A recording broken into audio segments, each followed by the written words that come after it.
Hello and welcome to Sketchplanations the Podcast. Facts and discussion to help fuel your own interesting conversations. I'm engineer and broadcaster Rob Bell, and with me is creator of Sketchplanations John O'Hay and entrepreneur Tom Pellereau. In this, the season of goodwill, well, Christmas has been and gone already, but it's still that time of year when you'll typically spend more time with members of the family you don't see at other times of the year.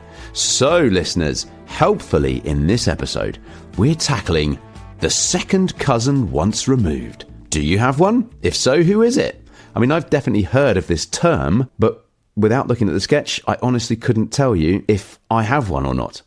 You can see the sketch as the artwork for this episode, which is extremely useful, but you can also head along to Sketchplanations.com to see it in much more detail. So, John, before actually we get into this topic, can I ask you, was it an awkward family moment that led you to wanting to do this sketch, or just general curiosity for what on earth does this term mean?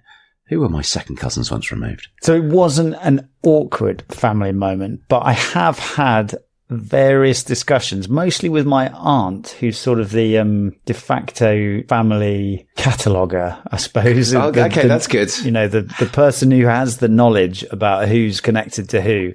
And always feeling pretty lost. Like I called it second cousins once removed, because I sort of feel like that is the classic term which encapsulates all this family naming complexity, which generally speaking, I didn't understand, and I expect a lot of people don't understand.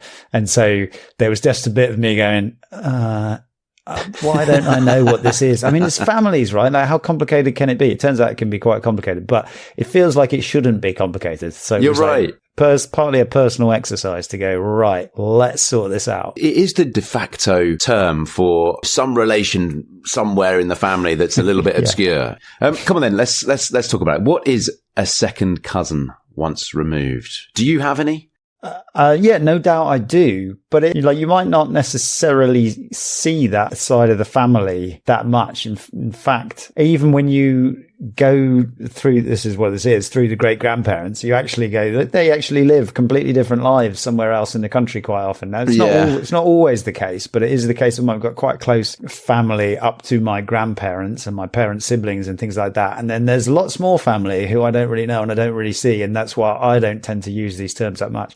But I think, can I say at this point as well, because I'm about to flick over to bring up the sketch on my screen as we get into this. I would highly recommend, listeners, if you have the option to do that now, either zoom in on the artwork for this episode or go to the sketch at sketchplanations.com as well. And I'll include the link for it down below. Sorry, John, carry on. Yeah, it's all right. So the deal is like, let's not go straight to second cousins once removed like that. You have to build your way to get there. And you might know all this, and I'm going to try and do my clearest job of explaining it.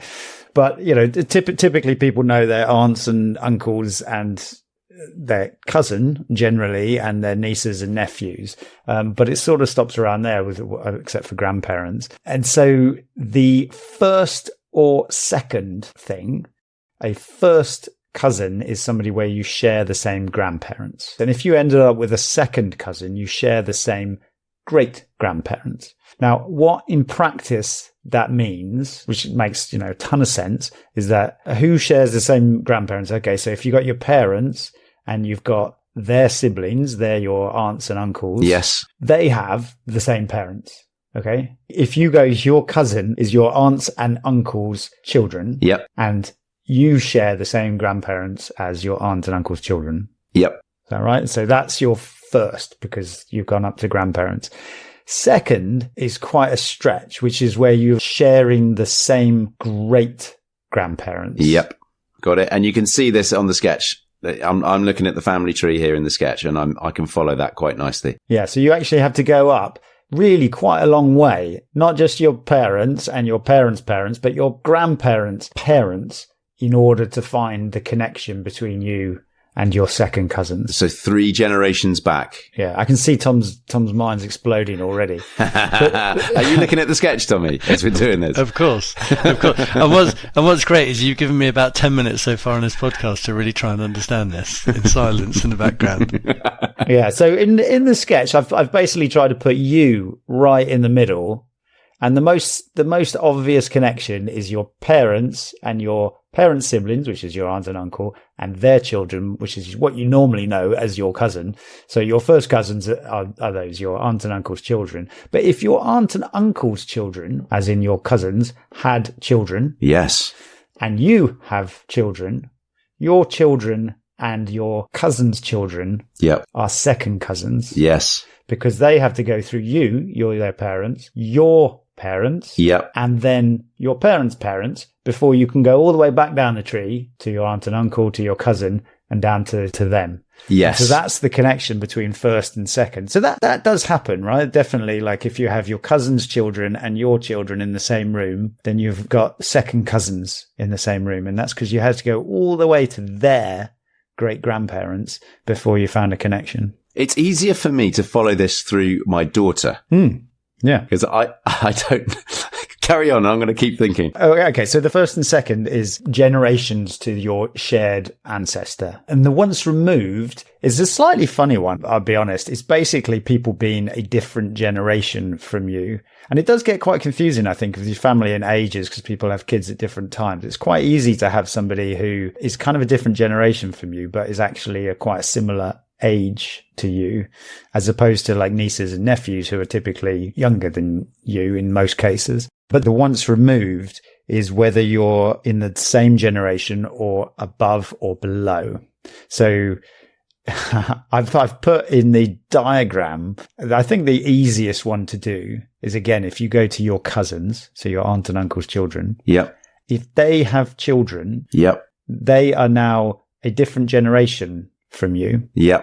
And so that once removed is the generation difference. So you can actually be either way. So they are the first cousins once removed from me, even though they're below a generation. But I'm also once removed from them because I'm above a generation. So first cousin once removed is quite easy for me. Yeah, that's good. I can follow that. The second cousin once removed, I am having to think quite a bit harder.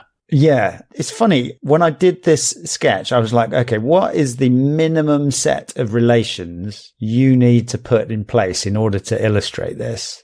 And I actually came up with something I saw much later, and other people you may have seen this as well. There's a diagram called the Family Tree Explainer, and it turns out to have exactly the same layout as this. And I hadn't seen it before I did this. Oh, nice. But I think it's basically because it is the minimum set that you can do in order to illustrate these relationships. Gotcha. So in order to get the second cousin once removed from yourself, you have to go all the way up to your great grandparents, so your grandparents' parents, and go down to essentially what was your grandparents' siblings.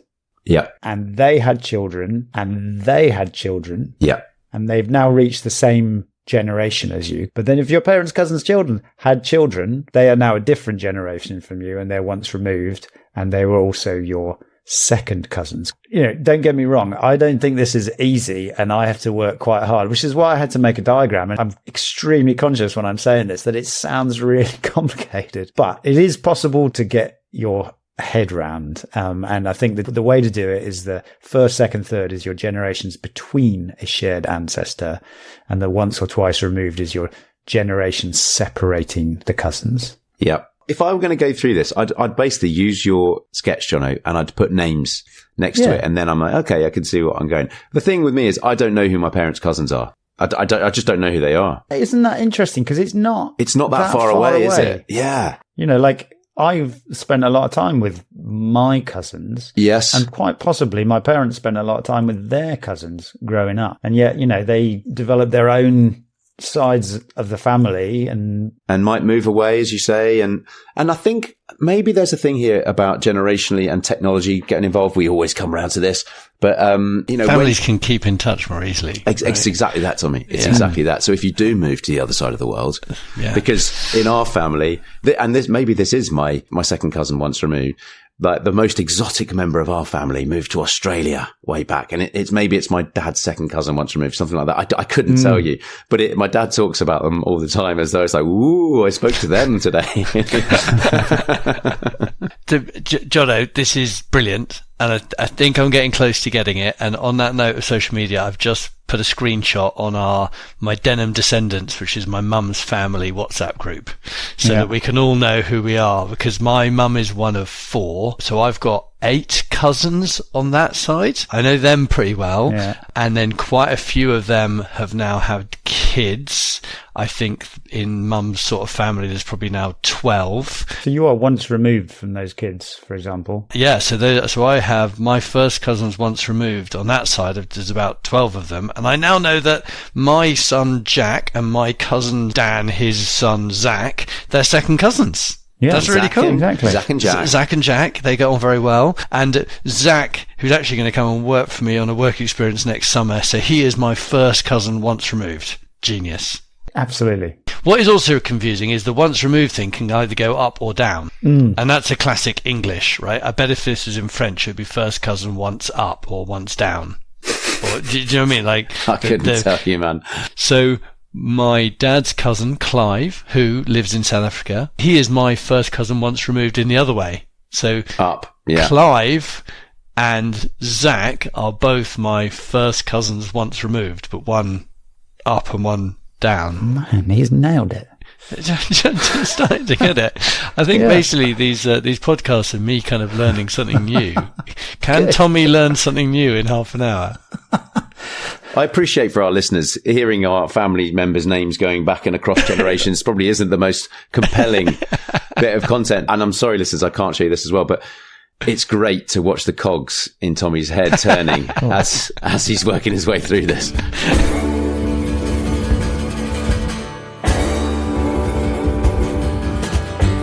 I posted this again not too long ago, and a couple of things came of it which were really interesting. One was somebody sent me a video of the Chinese family tree explained. How's that? Is it different? Well, yeah, so there's like a series of videos, which, I've been seen millions of times, so loads of people know about it. But they were really good, which is essentially what you were saying, Tom, in some ways. So I think like an aunt and an uncle is kind of an interesting one, where we've taken this relation and we've given it a specific name. Yep. But in general, for most things, you've got those 8 cousins and their children, and we just say they're cousins once removed from you. But in the Chinese family tree, there's basically a name for every single one of these relations and whether they're male or female connections, for example. Wow. So whether it's up or down or whatever, there is a word for every one of these. Which is sort of more to learn, but actually makes it less confusing. It's much more precise. Yeah. Because the first cousin once removed is very confusing, because you're like, is it removed because it's not my cousin? It's wholly ambiguous, isn't it? Yeah. Which is a bit crazy. But it's also a bit crazy when you start listing out individual terms for all of these connections, because it gets massive. The other one that came from posting it is somebody mentioned about Lord of the Rings. Rob, you probably not spent a lot of time with this, but Frodo and Bilbo are related. Yes. So Frodo is the main protagonist in Lord of the Rings, Bilbo in The Hobbit. And I think there's a little introduction that they say between the two of them, and I've got it here. He said that this was always confusing for him. He said, Mr. Drogo married poor Miss Primula Brandybuck. She was our Mr. Bilbo's first cousin on the mother's side, her mother being the youngest of the old Duke's daughters, and Mr. Drogo was his second cousin. So Mr. Frodo is his first and second cousin, once removed either way, as the saying is, if you follow me. And of course, if you've read that passage at the time, you've probably no idea. But what was really cool when he pointed that out to me was I basically took exactly this diagram and I put Frodo where you is. In the middle there, yeah. And then I just followed the sentence back. And so you've got Drogo, his dad, and Primula Brandybuck, who he married. And then it's Primula's mother's in the grandparents' position. The old Took is in the great-grandparents. Primula's mother's sibling is on the right as a grand aunt and uncle. Yeah. And Bilbo becomes his parents' cousin. Yeah. On the right. And they are first cousins once removed. It actually works. This incredibly complicated linguistic puzzle that has been set out, you can map through it. And the amazing thing is that Tolkien just made all that up in his mind and nailed it. He probably just knew it all, yeah. What? Such intelligence, that guy. Or maybe he had to do this sketch and figure that out. It is possible. So we're talking about in fiction there, but sometimes you find Was it in like political families as well? You know, you've got almost dynastic families. Is that a word? Dynastic? Dynastic? Dynastic. Thank you. You have this, I'm thinking of Kennedys, and I don't know what the relations were, but it does feel like there'd be cousins and maybe some once removed in theirs as well, about the famous Kennedys. Yeah. We often go down to Plymouth in the southwest of the UK, and that's quite well known as a place where the Mayflower left from, which is one of the first boats of colonists to go to what became the USA. And there was a lovely story on it of this chap who fell overboard on the journey and then was rescued, nearly died. And then eventually he's an ancestor of 2 to 3 presidents of the USA in modern day times, in the 20th century. And, just from being rescued off the Mayflower, his whole complicated family tree has gone on for 300 years to produce this. So I'm sure there are third cousins, fourth removed all the way through that. Yeah, the royal family has a lot of this sort of stuff, doesn't it? You're right as well there, Tommy, yes. And back to the Battenbergs and all that. It's kind of niche, but it'd be quite interesting to take all these sort of famous families or even TV families and do a little diagram like this and explain who's first cousins once removed and second cousins and that. I think that would be popular. It's very good. This is all very factual. I'm wondering how useful it is, but does it even need to be useful? It's just a thing. It's how your family tree works, right? It's a good chatting point with the family. This is why we're doing it at this time of year, Tommy. Exactly. So you can maybe even get it right this year. Get your phones out, get this sketch out, go through it with family members. What a lovely thing to do whilst you're exchanging gifts. Take a screenshot of it, send it out, and understand who your second cousins are. It is unlikely that you see your second cousins very often, though, isn't it? Well, I don't know. Your kids will see their second cousins quite regularly. Like, your daughter probably sees her second cousin quite regularly. Yes, she does. But I wonder when was the last time you saw your second cousin? Yeah, as I don't know who they are. Sit down and do the exercise, Rob. Come on. But it depends on how close you are as a family. I think of a lot of this as well. So my wife's families are very, very close.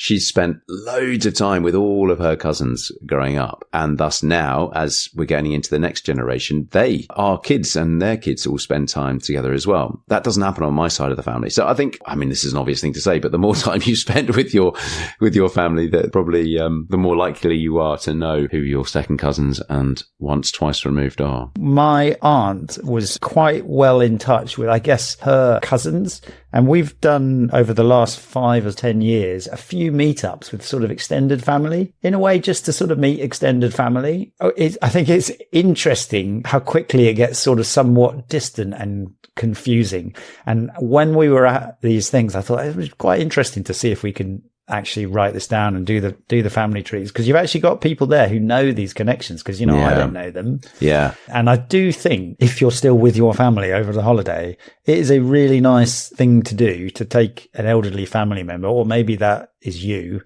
and spend half an hour drawing out all the family tree that you know. And it might not be even for you because you know it, but it might be for your kids or your grandkids, that they'll actually have these connections revealed. And it's really interesting. I found, when looking at our own families, how very quickly it gets fuzzy. You try and go back and then you're like, oh yeah, and they had another brother and they moved to Australia. They moved to Wales. We don't really know what happened with them. Nobody's in touch with them anymore. Or they moved, but he died, but then they remarried, and then they've got some cousins, and I think they live locally, but we never see them, and you try and draw it out, and it's really complicated, and it's your family. I don't know. It's interesting. It is really interesting. My dad got well into it, and he traced his side of our family tree right back. I think he got into like the late 1600s with it. He went deep. He did loads of research online, and then he started doing like day trips up into East Anglia, where his side of the family originated from, that he knew of, and would start going to little parishes and going through wedding certificate archives or like death certificate archives, and was tracing all this stuff back. And then a couple of Christmases ago, he said to my young niece, she was quite young at the time, "Oh, do you want to see the family tree?" And she got really excited, like, "Oh yeah, let's go and see the family tree." And I don't know what she was expecting. But when my dad got out loads of A4 pieces of paper that he'd sellotaped together and unfolded it. Yeah. I think she was a little disappointed. She was thinking of an actual tree. I think she had an actual tree in her mind. That sounded really fun. Oh, the family tree. We traced back how... I never realised we had some. Oh, bless her. And she feigned interest for a few minutes. Oh, she did feign it. She feigned interest, yeah. Yeah, because often kids don't even bother. No, she's very sensitive in that way. So to my dad, her grandfather, she was, oh, okay, yes. And then would give me the eyes like, what is this? Can you get me out of here, please? A family tree is a sort of imperfect metaphor if you try and actually draw it. This drawing kind of looks like a branching pattern, a bit like a tree. But what you notice on there, if you look at it a bit closely, is all I've done is you. And I haven't done any of my siblings or their children on here. Yeah. Or who my siblings are married to and their parents or children who would become your in-laws, or where this person died and then remarried. And so you've got two family connections and a whole new set of cousins-in-law, let's say, or not in-law, but a whole new set of cousins, but with a different parent. If you actually think about it like a tree and you try and think, I'm just going to draw a tree, it just doesn't work. It's like got so many layers and dimensions to it. Because my name is unique, Pellereau, there are only like 14 of us in the UK, and it is just my direct family. There are only 14 Pellereaus in the UK? Yeah, and actually it sort of goes up and then it goes down, because when I got married, Sarah became a Pellereau, but then my sisters have since got married, and so they are no longer Pellereaus. For press reasons, I have a Google alert for my surname, and every so often, like a Pellereau in France or America will kind of come up. So this week, Hadrian Pellereau posted something on YouTube in France or so. It looks like a 15-year-old. And I'm like, somehow, Hadrian, I am related to you. I have literally no idea how many generations ago that might have been, because it's also quite rare. There aren't many in France or in America who have our shared name. And I know my granddad did do quite a lot of research into this, but it's like bonkersly generations ago, which can also happen. So that's almost like your Lord of the Rings tale. Hang on. So because Pellereau is a unique... I mean, not unique, but it's a rare. It's much more of a rare name than Bell, for instance. You are quite confident that you're all related. Does that mean that like every Bell is related? I mean, if you want to take it right back, we're all related somehow, aren't we? Well, I suspect we were all... Is that right? I think surnames in the main came from some kind of profession or whatever that person did. Yeah. So whatever Pellereau kind of meant, which is something to do with some kind of unique type of boat in a certain region of France, as I understand it, that was very rare, and so this one little group got called it, whereas Bell was probably something to do with bell makers or metal workers or that sort of thing, which is why Smith in the UK is so common, because every village had a blacksmith, and so that person would just get called Smith because he was the blacksmith of the thing. So it's unlikely that all the Smiths are related, so to speak, and possibly the same with the Bells and the Hayes. But then you do get these very unusual names. But if you go back so far as the Big Bang... Not many humans around, but we know what you're saying. And move forward from there. Yes. That first single-celled bacteria. We move forward maybe 13 3/4 billion years. Yeah, sure. Are we all related? Oh, this is a very big question. It's very possible. I don't know. It's improbable, but it's possible. No comment. Safe, Jono. Very safe. I don't know if I feel stupid or not asking that question. I'm trying to ascertain that at the moment. It's nice that you feel free that you can ask that question. It's nice that I can feel free to say that whether I'm feeling stupid or not. Yeah. I'm in good company. I worked with somebody who had quite a well-known, well-respected name in the UK. Like it's the same one as some various place names and things like that.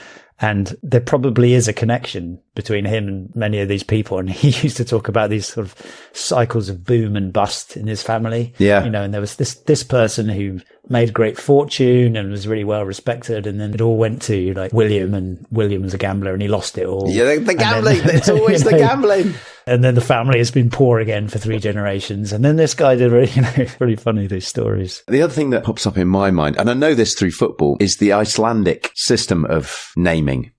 But in surnames, so generally a person's last name indicates the first name of their father, sometimes their mother as well, followed by either son, meaning son, or dottir, meaning daughter. So if you had someone called, Robbie Gunnarsson. Oh, yeah. Then their son. Are you reading this? Yes. So you know this from Google? Well, but I did know this, but I'm just refreshing my memory on it. If Robbie Gunnarsson had a son called Peter, that would be Peter Robbieson. Oh, yeah. But if they had a daughter, it would be, Angela Robbisdottir. Yeah. So the surname would actually change depending on whether you had a son or a daughter. And you see, if you look at Icelandic footballers, both in the men's team and the female team, you see this, that most of the names are son at the end or dottir at the end. Angela's popular Icelandic first name. Oh, Angela's so popular in Iceland at the moment. That's really cool. I like that. So there it's changing all the time, isn't exactly. it? So you lose that, like Tommy was saying, you lose we're all related because we've got the same name. It's all just changing. It's all just fluid. But it's quite cool, isn't it? Mm. One word that I've heard only in recent years was nibblings. Have you ever heard of nibblings? No. What's a nibbling? Other than what you do with a mince pie.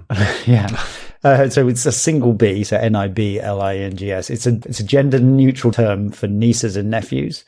So you don't have to say that this is your niece or this is your nephew. It's like, we're having the nibblings over. Ah, that's cool. Is you're having nieces and nephews over, or the nibblings are going to get together, and it doesn't matter whether they're nieces or nephews. Is that a legit term, nibblings? It is a legit term. I only heard it, relatively recently, but I think it's a really nice one. It's made up.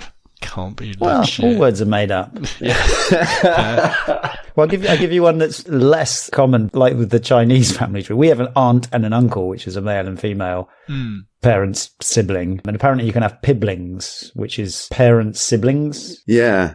Piblings. But that's, that one is less common, but it does exist apparently. So your nibblings and your piblings. Quite nice. I like it. That's good. Try it over the holidays. Is giblings the next one up?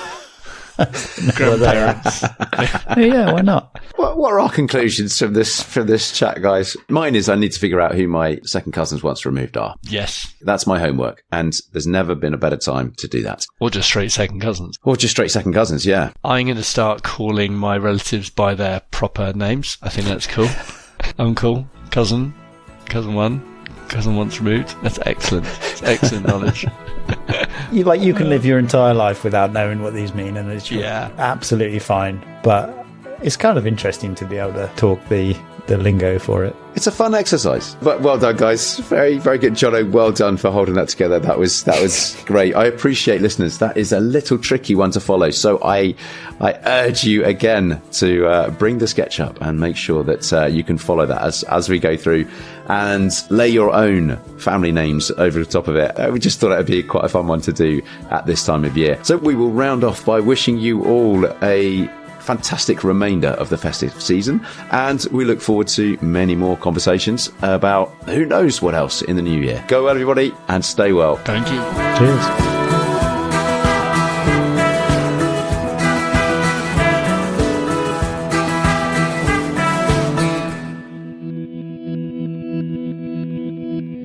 All music on this podcast series is provided by the very talented Frank Cinelli.